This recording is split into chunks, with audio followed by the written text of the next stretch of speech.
This is Russell Gerard. He is the chief consultant at Clear Consulting Services. He helps organizations resolve workplace conflict, restore team cohesion, and design people strategies that scale. He has over a decade of experience helping HR leaders and orgs address hidden costs of unresolved conflict and implement systems that improve trust, accountability, and performance. Today's session is turning tension into traction, coaching leaders in conflict mitigation. Without further ado, Russell. Thank you, guys. Thank you, David. I'll have to say, Dayforce is a pretty cool application if you haven't checked it out. I spent about 20 years doing HR consulting and software management, and love HR software. Thank you. I want that clicker. So we're going to talk about turning tension into traction, kind of an alliterative phrase to help you identify the need to change the paradigm when it comes to conflict. So we'll go through, I've got about 30 or so slides, and if you guys get bored and start to nod up, you can stand up and walk around. I won't be offended. I've been confined to a box, apparently, for the sake of the camera in the back of the room. So I don't know if I'm gonna comply with that. So if you're watching this video later and you don't see me up here, you'll know that I'm still in the room somewhere. I just don't like being confined in a box. So turning conflict or turning tension into traction is kind of an interesting idea. I'm going to start. David asked you to silence your cell phones, but I want you to pull them out and make sure you have those. I want you to scan this. Oh boy, that didn't. Can I turn that off? I want you to scan this QR code and take a quick pull. Let me go back. I'm trying to turn this thing off. Is that showing up?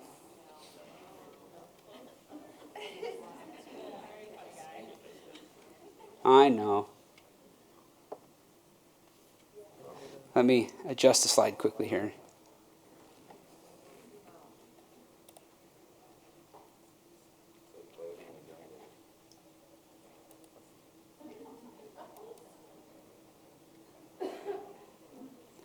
That wasn't there 5 minutes ago when I checked the slides. Oh goodness, now it's gone completely.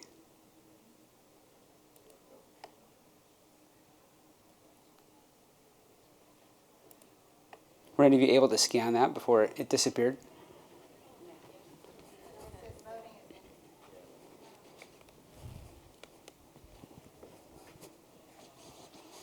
This is the best way to start a presentation. It only gets better from here. That's right. Set the bar low, and then we'll climb from there. I love it.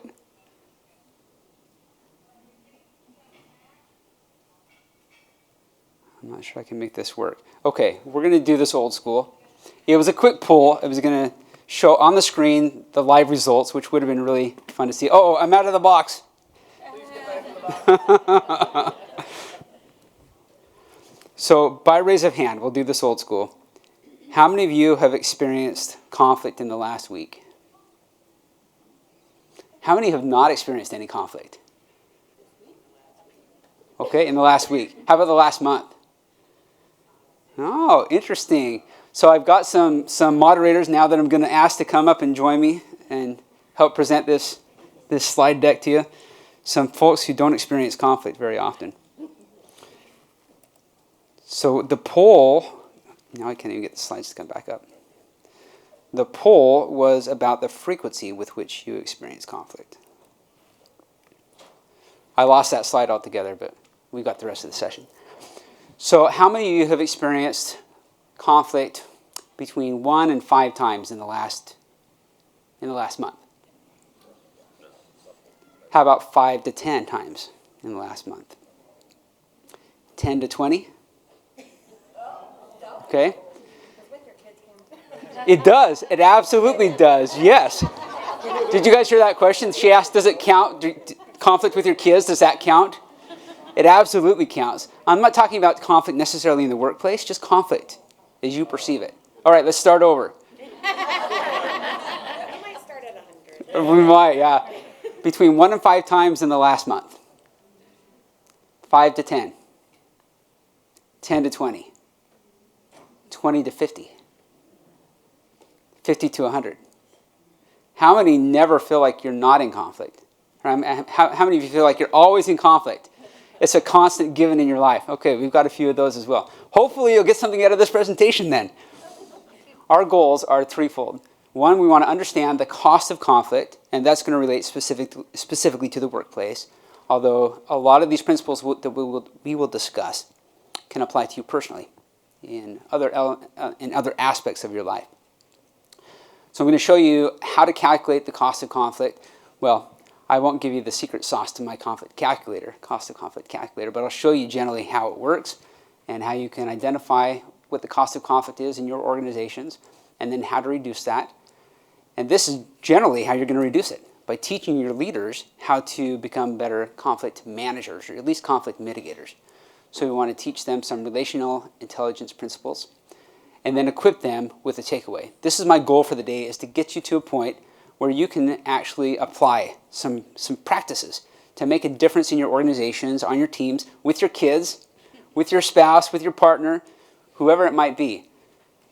I want to give you a conflict mitigation playbook, and we're going to have another QR code at the end. Hopefully that one works. I tested that one, but it's going to give you a link to a page on my website where you can download a very simple guide to use with some specific things that you can apply in your organizations. So we'll get to that, and if we have time, we're actually going to make you practice that. How many of you are averse to exercises? Some people hate exercises, especially when it comes to strangers. How many of you don't like turning to your stranger in a conference session? Okay, we've got a few of those. We will respect that, and you can defer if you would like, if we get to that point, assuming we have time. So I want to start by discussing the current state of engagement in your organizations. And this is probably not new information to most of you. You've probably heard a lot of these statistics over months and weeks and years even, but it helps to lay the foundation. And if you're going to go back to your organizations as HR leaders and try to make the case for some services or for some changes to your culture or to your practices, this will help you make that case. The current state of engagement in the U.S. is really interesting. I think it was about the end of 2024, Gallup did a study on employee engagement and found, I'm going to pull these stats from memory, and if I get them wrong, you can look them up. But I think it was 30%, the employee engagement rate among 1,600 or so U.S. workers that were polled, it showed that the engagement rate was about 31%. See themselves as engaged. 17% see themselves as actively disengaged. You've heard the terms quiet cracking, quiet quitting, all these, whatever term you associate with it. It's the idea that people are still in their jobs, but they're not functioning to their highest level. Because, and for a number of reasons, but today I'm going to make the case that conflict is an impact in that engagement rate. But if only 30% of workers feel engaged at work, what's actually interesting about this, do I have one of those really cool laser pointers? I don't think I do. So I'm going to stay out of the way. This is the trend over the last 25 years. And you saw that it climbed slowly over the early part of those 25 years, and then starting about 15 years ago, it really climbed until we hit what happened in 2020, 2019? Global pandemic. Would any of you have expected the employee engagement rate to go up after the engagement, or after the pandemic? I would have, yeah. But it's continued to drop. It went up a little bit, but it's continued to drop since the end of the pandemic. So we're at a decade low when it comes to employee engagement in the United States. Globally, it's even lower than that. I think it's about 27% employee engagement. Now, I did that short poll with you. What I didn't tell you is about, how many of you have heard of the MISHRM Civility Index? How many of you have participated in this MISHRM Civility Index, downloaded the kit that they have available? I suggest that you do that. It's an easy tool for you to use in your organizations, and it's free, especially for MISHRM members.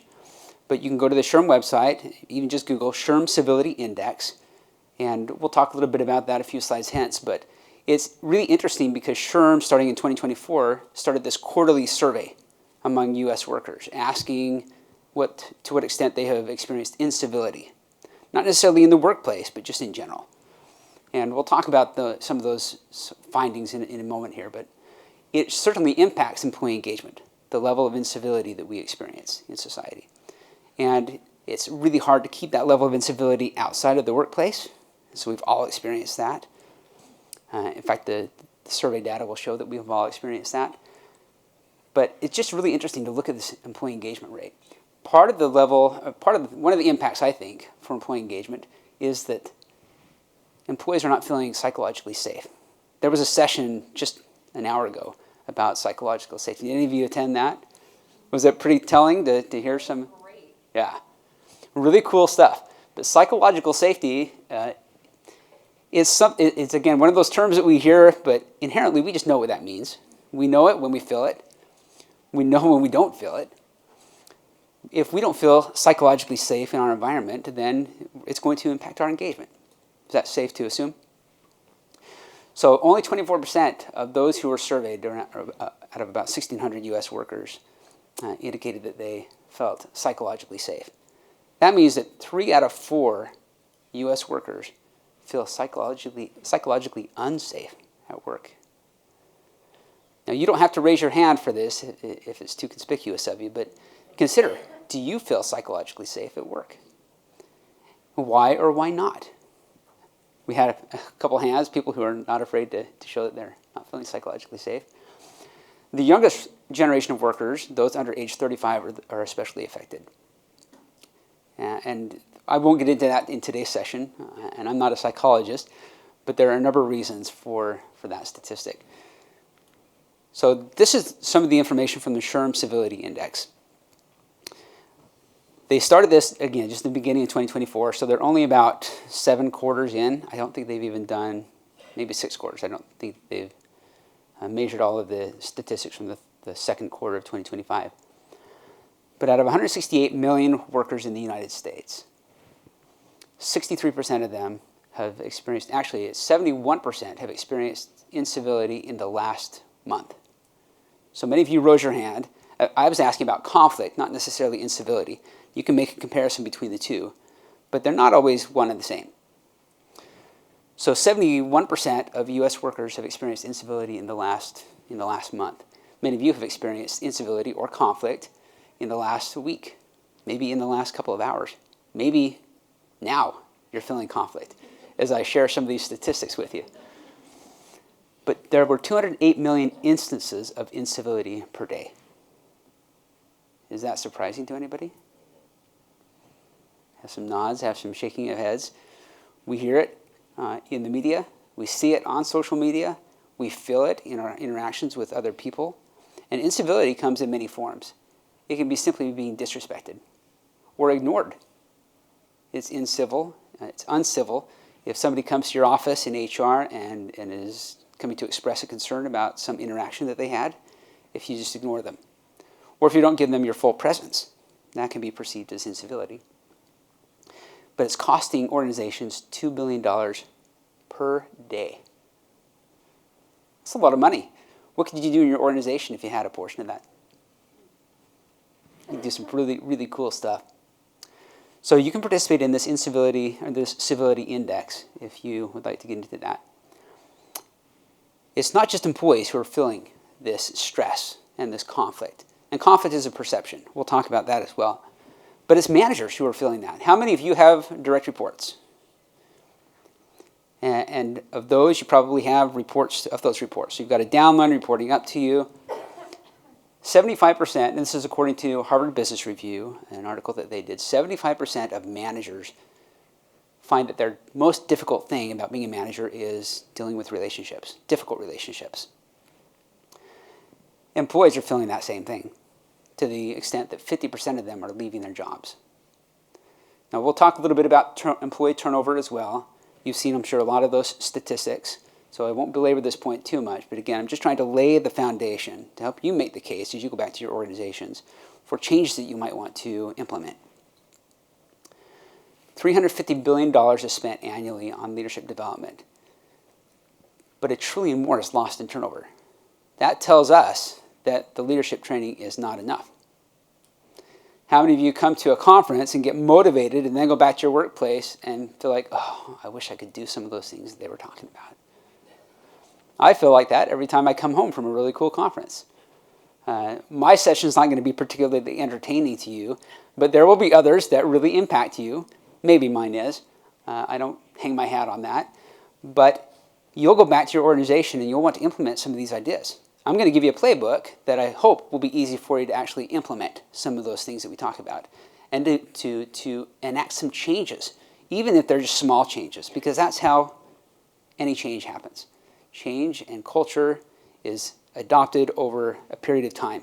It takes repetition and it takes buy-in at each stakeholder level. So I'll give you some tools that you can use for that. But $1 trillion in turnover costs. So we'll transition from that into a conversation about the cost of conflict. In your organizations, you've probably experienced any number of these things. So I have a cost of conflict calculator that I developed, and it's on my website. It's not for public consumption, so I'd have to give you a link to get there, so you won't be able to find it. But it's just a slider bar. Based on the number of employees that you enter in, it will show you what your conservative cost of conflict is. And there are 5 or 6 things that have been incorporated into that calculator. The most obvious is turnover. I saw on the last slide that over $1 trillion, sorry if you were taking a picture, I'll pull that up. You have over $1 trillion in turnover cost.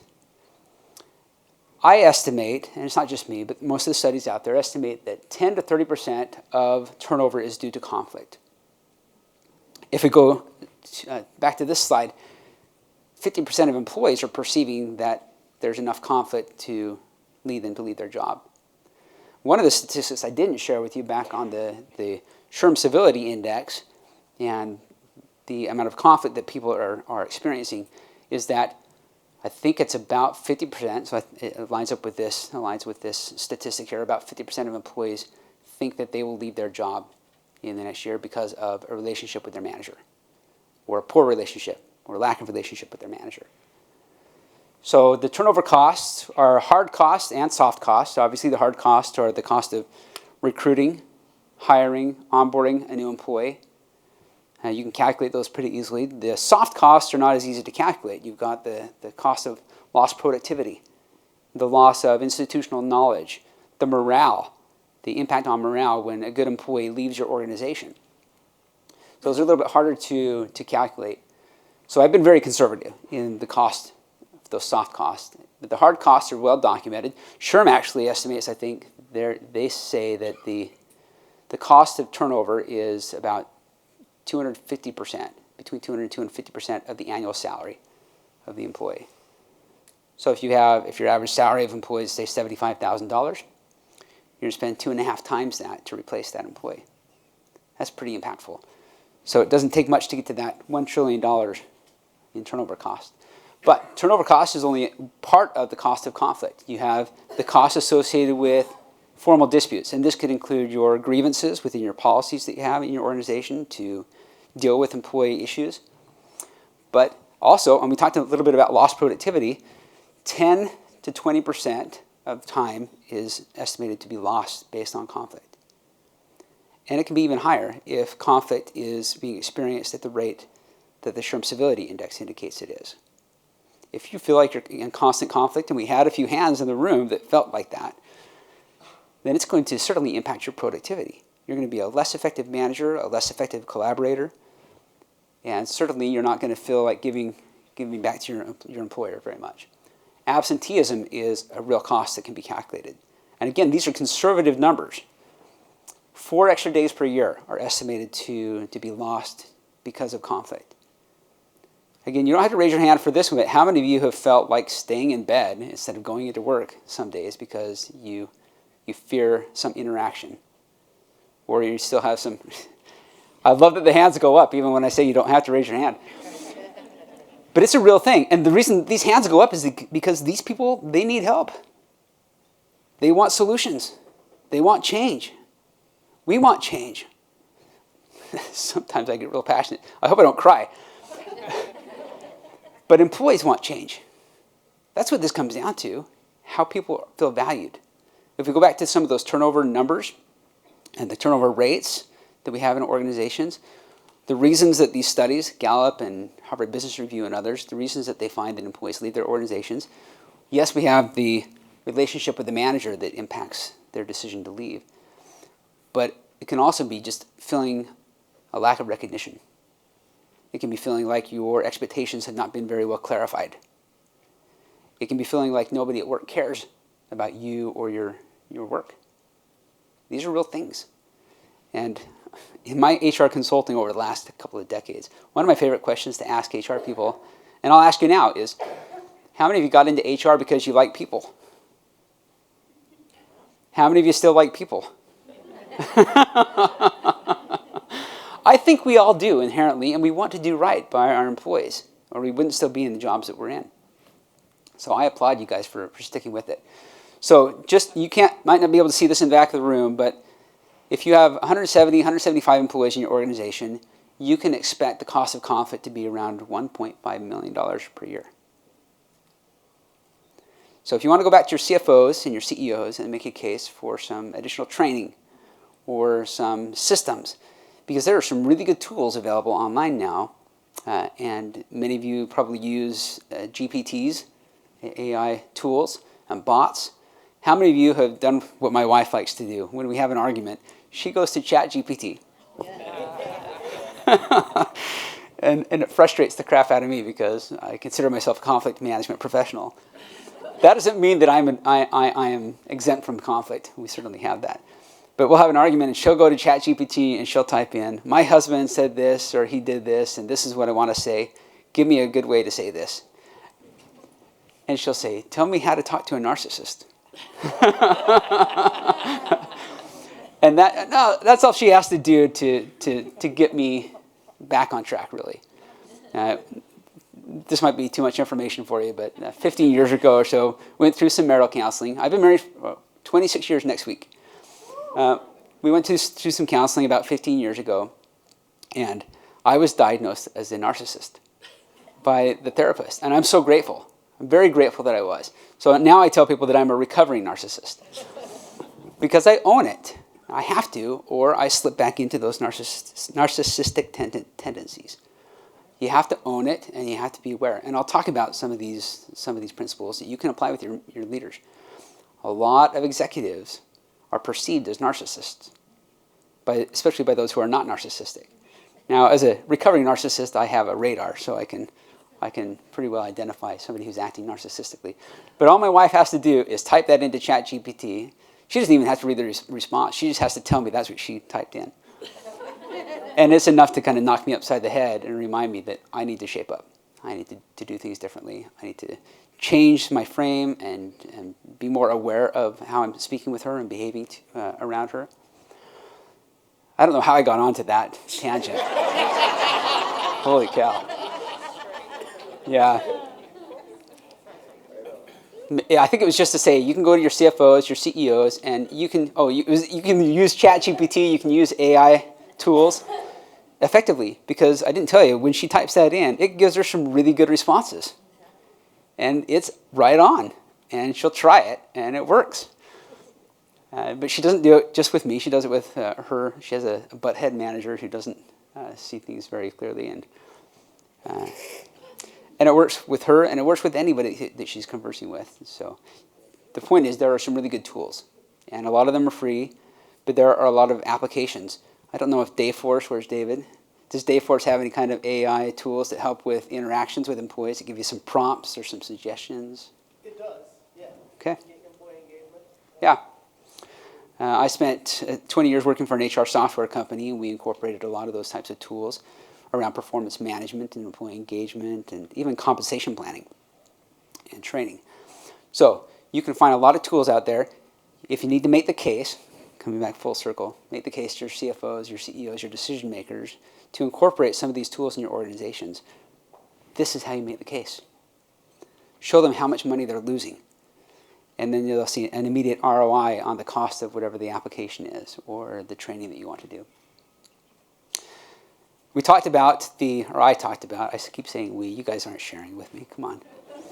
The health costs, I didn't mention that actually. The health costs associated with conflict are very real. I asked how many of you have lost some sleep. I've lost sleep over a poor interaction with somebody, sometimes my wife, usually it's with my wife. because I love my wife and I don't want to have poor interactions with her. But I want to have good feelings towards my clients and my coworkers and my collaborators as well. And even with people who are online and have different ideologies than I do. I want to have good feelings towards them. I want to consider their humanity. I don't want to get lost in the incivility that so much, it just pervades so much of what we encounter online. There are health costs. Some of these health costs go back to the psychological safety that some of you learned about in your last session. But here are some of the neurological and psychological effects of conflict. I'll give you a minute to ruminate on that and consider how many of these you have experienced. Sleep disruption is just one of them. Immune suppression. How many of you have implemented in the last 5 or 10 years wellness systems in your organizations or wellness initiatives? And what is the purpose of a wellness initiative? It's to reduce your costs as an employer. The costs associated with your premiums and the costs that your employees have for their premiums. And to improve productivity at work, to decrease absenteeism.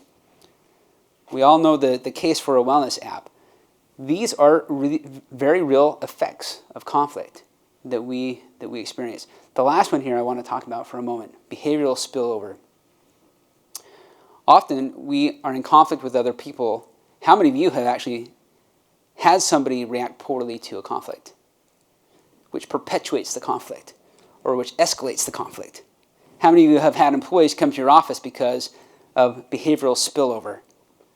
How many of you have had employees come to your office, managers come to your office and complain that they're working in a hostile environment? They can't do their job because of what's going on with John and Jan, or with manager and employee, or with manager and executive. We hear all the complaints in HR. That's where they come.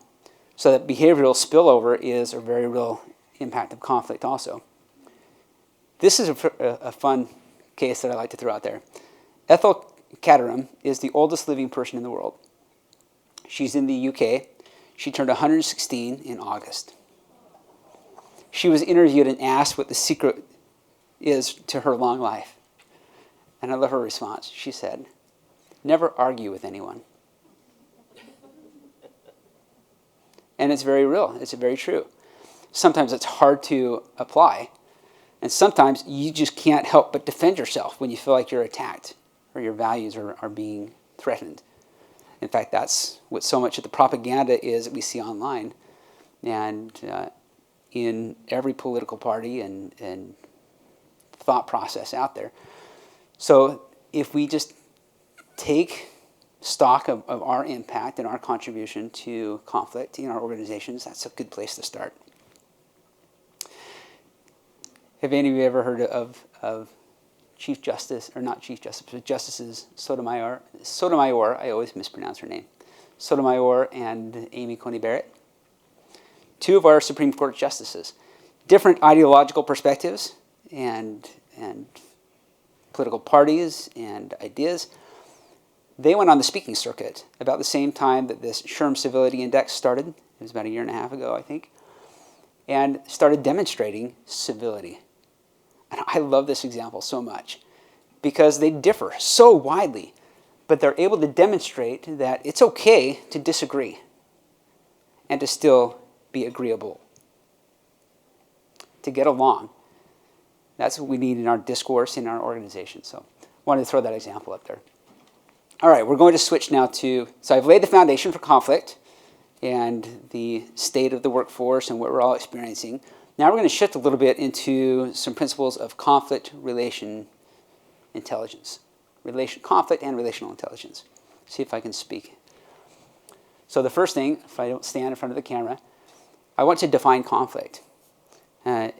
We all know what conflict feels like, and we have experienced it.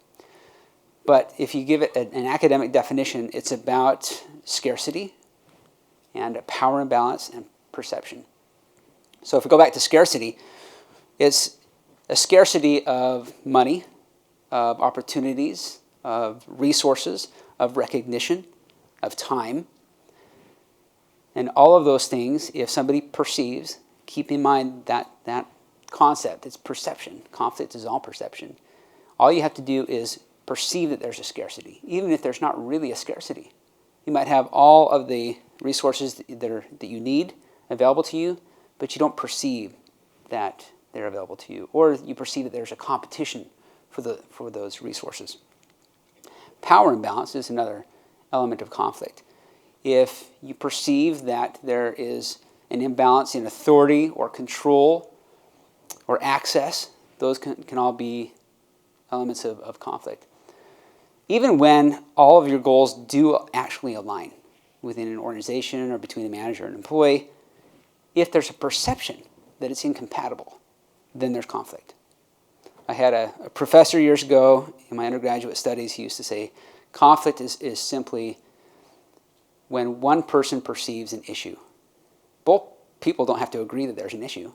It only takes one person to think that there's an issue, and then there's conflict. On the spectrum is probably not the right word, staircase or progression maybe is a better word. There are a number of conflict intervention strategies. I'll use that term. So I'm going to introduce you to 4 different terms here. Conflict mitigation is the entry-level type of intervention for conflict, and it's simply putting a stop to the bleeding. So if tempers are flared and people are arguing, there's a heated meeting, maybe it's putting an end to the meeting or pulling those people out of the room. That's just conflict mitigation. You're just doing triage. You're stopping the bleeding. The next step is conflict resolution. That's where you actually start to discuss the values and the motives of the parties, identify what's causing the problem. And it's focused on the problem, a problem. It's not looking at a system. It's a specific dispute. So if you stop the bleeding, now you have to address the wound. You have to do something to take immediate action. So conflict resolution is working towards that mutually acceptable solution. We'll talk about some forms of conflict resolution. Conflict management is the next level of progression in this level of intervention, these levels of intervention. This is much more holistic. This is where you're actually implementing policies and enabling organizational teams and players and stakeholders to take action. You're moving from a reactive to a proactive approach to responding to conflict. In fact, you're not responding to conflict. You're addressing conflict. And you're coming up with ways to change the paradigm. And if you do this effectively, which takes a lot of time and effort. So I don't want to set expectations that you can go back to your organization and immediately start implementing the tools of conflict management. You really do have to start here. It depends on the culture of the organization. You might have a really tame culture already. So you might be at a point where you're ripe for conflict management tools and techniques. And you're already past the need for conflict mitigation and resolution. But the goal in any organization should be to get to conflict transformation. This is where you're making systemic changes. You're changing the culture. And you're changing the way that people think about conflict. The title of this presentation is Turning Tension into Traction. It's about a paradigm shift. Conflict doesn't have to be perceived as a competition for scarcity and power imbalance. Conflict can be viewed as an opportunity to simply identify where somebody's coming from and why they feel a perceived conflict. All right, you guys get the pictures? I think these slides are available to everybody afterwards if you need them. So relationship intelligence is a really interesting idea. I skipped over something earlier that, I'm going to make sure we're doing okay on time. I skipped over something earlier with regards to conflict, and that is, in fact, maybe I'll get to it in a few slides. You can be a conflict intelligent leader. Conflict intelligence is this idea that the Harvard Business Review published earlier this year, actually, about the idea of being a conflict intelligent leader. Conflict intelligence goes beyond emotional intelligence. Emotional intelligence is what you would apply for your one-on-one interactions to have meaningful associations with others and to recognize kind of where they're coming from. Conflict intelligence goes more broadly than that. It's the idea of understanding social constructs and systems and having situational awareness to know how that impacts conflict as well. And that's hard for some leaders to do, especially when they are tunnel visioned by their own goals or objectives. And they fail to see how those are impacting other team members and other functions. Motives and values is what I want to spend a few minutes talking about. And this is really the start of conflict management. So once you've done some triage, you've stopped the bleeding, you start to address the wound, now you can start to talk about remedies. You can start to talk about changes in well, I think if we stay with that medical model, it's where you're going to get medication prescribed. You're going to have a course of treatments that will address the conflict. Conflict transformation, if you're using that medical metaphor, is where you get to lifestyle changes. Once your wound starts to heal, what are you going to do to make sure that you don't end up back in the ER with the same wound?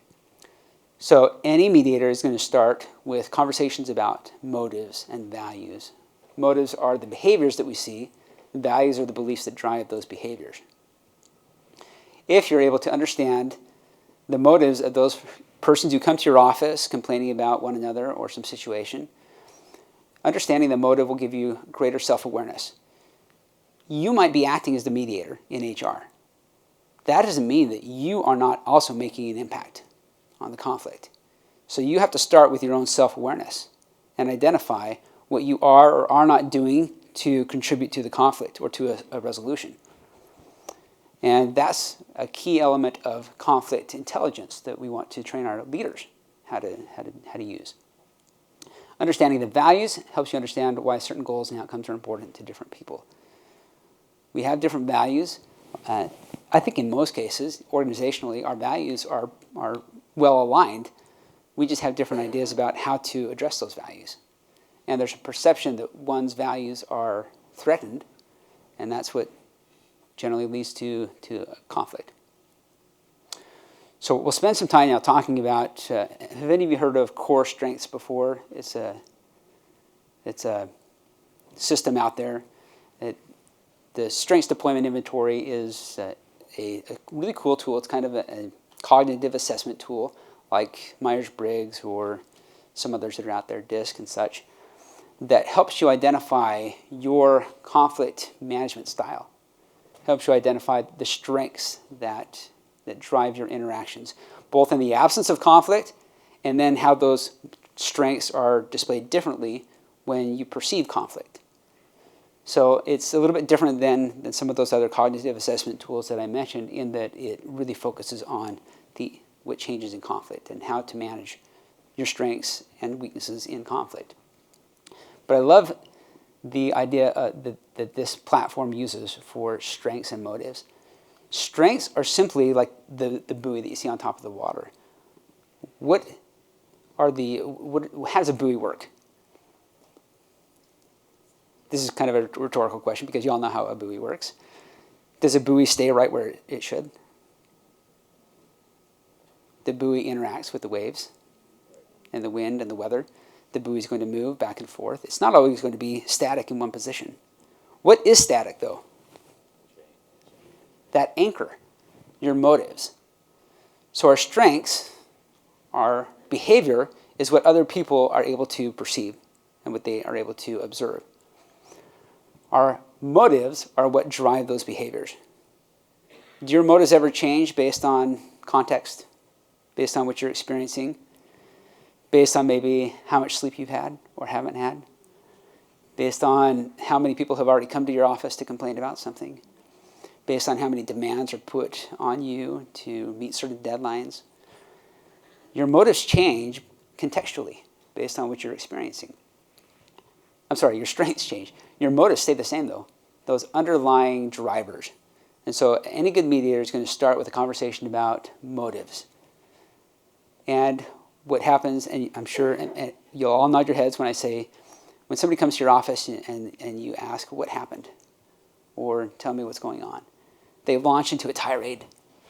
and they just need to vomit all of their emotions and feelings and get it out there. They want to feel heard, and there's nothing wrong with that. But all they're doing is speaking about behaviors. They're not talking about the other person's motives. They might make assumptions about the other person's motives. I'll tell you, in 25 years of mediating and doing conflict management training, the number one cause of conflict, in my estimation, is assumptions. Making assumptions about somebody's motives. So-and-so did this, or they didn't do this, or they said this. And so instead of simply assuming, assumptions are okay. Let me just make that clear. Assumptions are okay. We all make assumptions. What's not okay is acting on those assumptions. So they'll come and say to you, so-and-so did this, or they said this, and then I did this. Instead of asking the other person if that's what they intended. So it's okay to make the assumption, but state the stupid assumption. And say, this is how I felt when you did this, or when you said this. Is that what you intended?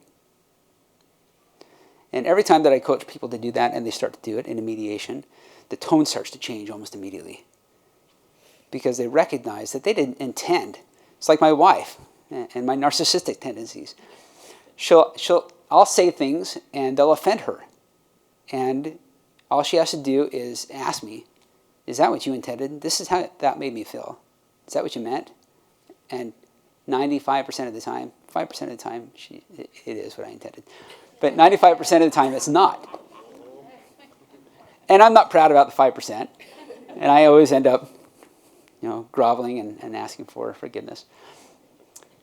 But 95% of the time, and I don't think that's specific to me, it's not exclusive to me, I think we all experience that.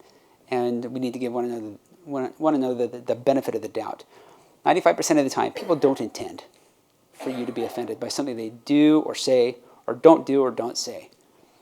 But instead of asking them if that's what they intended, and giving them the opportunity to either confirm or to clarify, we act on our assumptions, and we one-up them, and we escalate.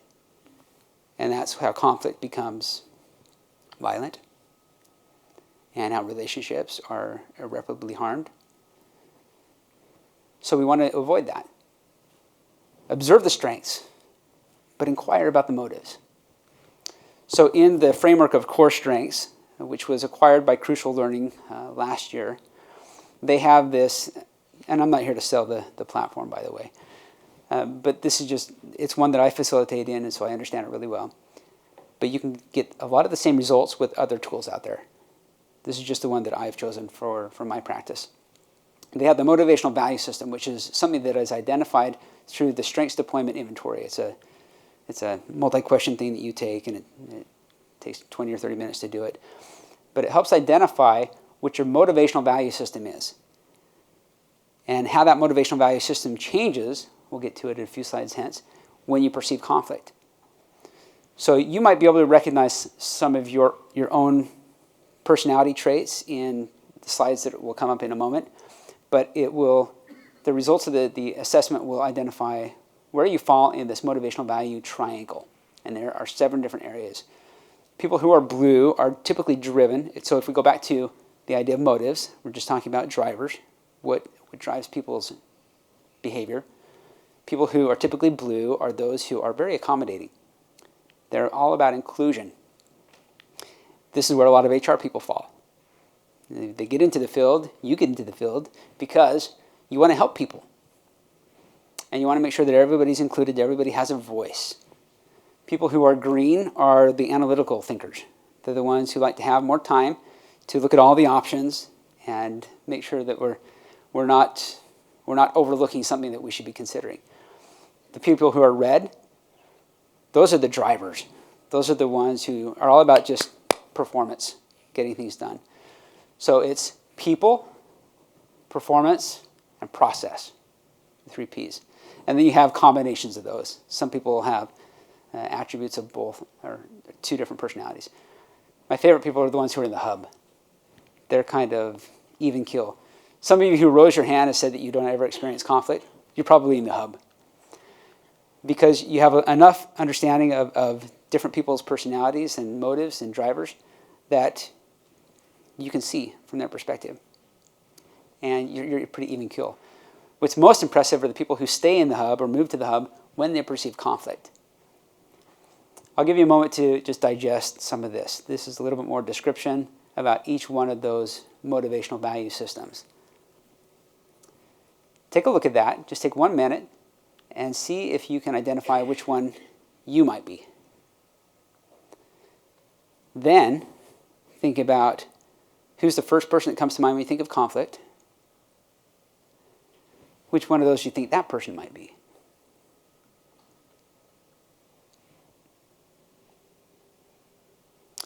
And how might you change the way that you interact with that person, knowing what motivates them? What kind of personality they have. Well, you know what personality they have, but don't make the mistake of judging their personality based on simply their behaviors. Try to understand their motives and their values. I think this slide will be available to you. This is what happens in conflict. When you perceive conflict, based on any of the causes that we've discussed, when you are in first stage conflict, this breaks it up into 3 stages. In first stage conflict, you're concerned about coming up with a solution that's going to address the problem, that's going to address the needs of the other person and yourself. That's first stage conflict. If your primary motivational value system is blue, then in first stage conflict, you're going to try to be accommodating. And if that doesn't work, and it doesn't solve the problem and address the other person's needs and your own, then you proceed to second stage conflict. If you were blue in first stage conflict, then you're going to be red or green in second stage conflict. If you're red, you're going to dig your heels in. And at this point, you're no longer thinking about the other person. You just want to find a solution to the problem that helps you maintain your sense of wholeness. You want to get back to the point where you feel an absence of conflict. You want to get there as quickly as possible. So if you're second stage red, then you're going to dig in your heels and you're going to stop thinking about the other person. Your goal at that point is to find a solution that meets your needs and solves the problem. If that doesn't work and you're third stage green, then you just retreat completely. You give up, you walk away. And at that point, your only concern is self-preservation. You're no longer thinking about a solution to the problem or the needs of the other person. You're just looking to get out of the conflict as quickly as you can for your own sake. So each of us has a conflict sequence based on the results of this strengths deployment inventory that we administer. And my favorite people are third stage red because I like to observe people. They're explosive. These are the quiet people who will do everything that they can to resolve the conflict for themselves, for the other person, until none of their efforts work. You've known some of these people. They snap. And it can be entertaining to watch. But you have to consider what they're actually feeling and experiencing. So at first blush, it might be entertaining, but we truly want to address their needs. So we're not going to delve into this too deeply, but I wanted to help you identify the difference between opposition and conflict. This is a key element of a paradigm shift that we need to make ourselves, and we need to help our managers and our leaders in our organizations make. Opposition is not a bad thing. And conflict is just a perception of that competition for scarce resources or for power. But innovation only happens when there's opposition. You've heard the term groupthink before. You probably have experienced groupthink where nobody dares to stand up and offer an opposing viewpoint or perspective. And that deprives your organizations of really cool opportunities to progress. And it doesn't just mean technological innovation or systemic innovation. It can be relational innovation. How do we change the way that we speak to one another in our organization? How do we use cooler heads? How do we identify what values are driving people's behaviors? So don't make the mistake of assuming that opposition is conflict and that it's all bad. That statistic there, 60% of employees never receive training for conflict resolution in the workplace. That's kind of scary. given how much incivility there is and the fact that the trend is just rising, we need to address that. So we'll spend the last, what do we have now, 10 minutes maybe? David's giving me cues over there and telling me, hey, you gotta. He's doing a good job. Conflict intelligent leadership. We've talked a little bit about this. I talked about conflict intelligence. So conflict intelligent leaders are those who are going to use these 4 elements. They're going to be aware of their own contribution to conflict, but also the social impacts of conflict, systemic issues, and being able to adapt to different situations that they encounter. We're running short on time, so I'm not going to spend a lot of time on this. In terms of being self-aware, I want to talk about 3 books that are made for good reading. Back in the 80s, in fact, this book became part of the regular curriculum for most business courses on negotiation. Have any of you heard of this book before, Getting to Yes? Some of you? Yeah. Roger Fisher and William Ury were 2 professors at Harvard who started the Harvard Negotiation Project, or the Harvard Project on Negotiation. And they wrote this book in the 80s about getting to yes, and it's all about win-win solutions. You've heard that term before? We want a win-win solution, something that meets the needs of both parties. And the key tenet of their approach that they advocate in this book is to separate the person from the problem.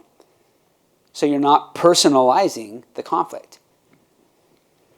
They had a follow-up book about 20 years later called Getting Past No. Actually, this one was just William Ury on his own. I think Roger Fisher was kind of out of academia by that point. But in this book, which was kind of a follow-up, they addressed the question about how to address conflict when the people are the problem. You can't separate the person from the problem because the person is the problem. They had a student in their program named Erica Ariel Fox, with whom I had a chance to work several years ago when she first published this book, doing some trainings, and she followed up on their first 2 concepts with the idea of how to address conflict when not just the person is a problem, but you are that person. How do you address conflict when you are the problem? And so this all goes back to the idea about being self-aware in conflict. So these are 3 good books that you could read, listen to, and suggest to some of your leaders. But in the case of winning from within, the idea is that you need to understand your inner C-suite. Who's your inner CEO? And how does that interact with your personality, your inner CFO, inner CHRO, and board of directors? So win-win solutions, in this case, require understanding not just the other person, but yourself and how you impact conflict. Okay, power over self leads to power over others. This is something that you could present to your executive team and your leadership team, not just executives, but leaders throughout the organization.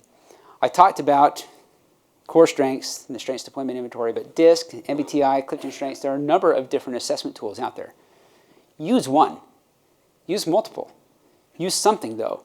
The benefit of any of these tools is that they make you and other team members aware of their own conflict management approach, personality, decision-making process, whatever it is, it's about raising awareness.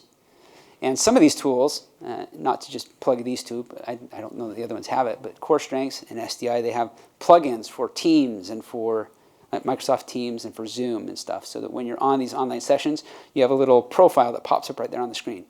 It shows all the other people on the call what your profile is. It's about adoption. So don't use any of these assessments unless you're going to do something with it consistently. It's the same as walking away from a conference session like this and then throwing away all the materials you had and never talking about it again. The reason for which all the leadership training that's out there isn't working is because we're not implementing it. We're not adopting the principles. There's great training and great resources out there, but we have to adopt those principles. So to that end, we'll talk quickly about a few ideas that you can implement in your organizations, and then we're probably going to be out of time. So those who are averse to activities, you're off the hook. We'll probably be out of time to do some activities, but I will give you a takeaway with some actual implementable, is that a term? Things that you can implement within your organization, some plays. It's going to be your conflict mitigation playbook. Not management, not resolution, not transformation, just the starting point.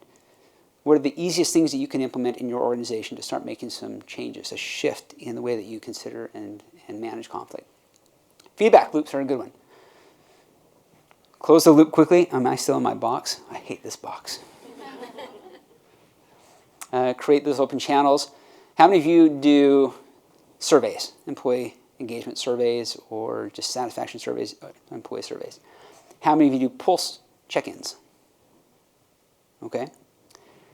How many of your managers take the results of either a survey or a pulse check-in and have conversations with employees? Good. Those who did not raise their hands, you have some work that you can do, some opportunities. You're not wrong. We're just giving you opportunities to do some things in addition to what you've been trying to do. You have to close those loops quickly if you want to build trust. How many of you have done an employee engagement survey and then not implemented any changes that were requested by the employees? It's almost worse than not having done the survey in the first place. Because you've set expectations that we care, we're going to listen to you, we're going to do something, but guess what? We're not. And so as an HR person, you can push back against doing an employee engagement survey. Certainly don't suggest one if you are in an organization where you know that that's not going to go anywhere. If you want to get some feedback from your employees, there are other ways to do that. Probably individual conversations or team presentations are more effective, where you can frame the expectations and let them know, hey, I'm just capturing this information for myself because I want to be the most effective people leader I can be for you. So set clear expectations. That's one of the main things. Build recognition routines. There are really good employee recognition tools out there. Dayforce, I think, has got some stuff. 2 minutes left. Sorry, David's flashing me again. Build recognition routines, but celebrate the efforts and the progress. I love this idea of a weekly huddle.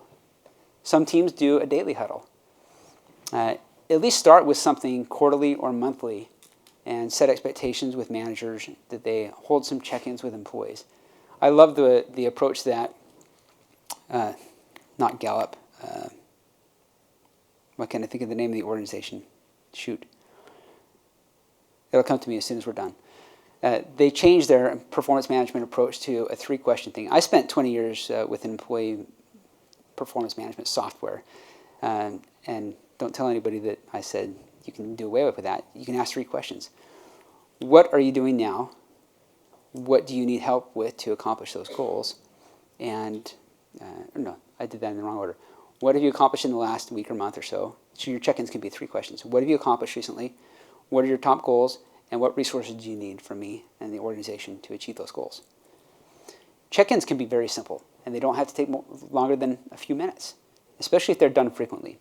But recognize what is working and what is being attempted. Train leaders in empathy and role clarity. This is one of the main things that Harvard Business Review found in the employee engagement surveys that they did, is that there was a lack of expectation, or a lack of clarity around expectations. So be clear with employees. I talked a little bit about AI and how you can use some of those tools, so I'm going to skip this screen. That's basically what this is discussing. And the idea at the bottom of the screen here is that you can take growing tensions among team members and drop that rope and use that as traction. If we change the paradigm for the way that we think about and respond to and manage conflict. So I think we're down to I'm at 0 minutes, so I'm going to leave this up on the screen. This is your takeaway.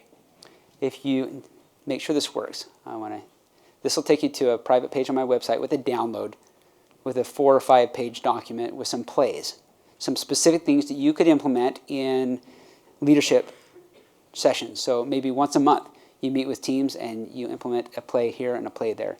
You'll have some guiding principles in there as well, and some other tools and resources. That's the takeaway. I hope it's helpful, because I don't want you to leave here and just be on a high from some cool ideas that we discussed. I want you to go and implement some of these changes. And if you don't do anything else, go and treat somebody with a little bit more civility. Be a little bit more patient today and tomorrow. And go back to your organizations and model that behavior, and you'll see a difference. Thank you guys for your time.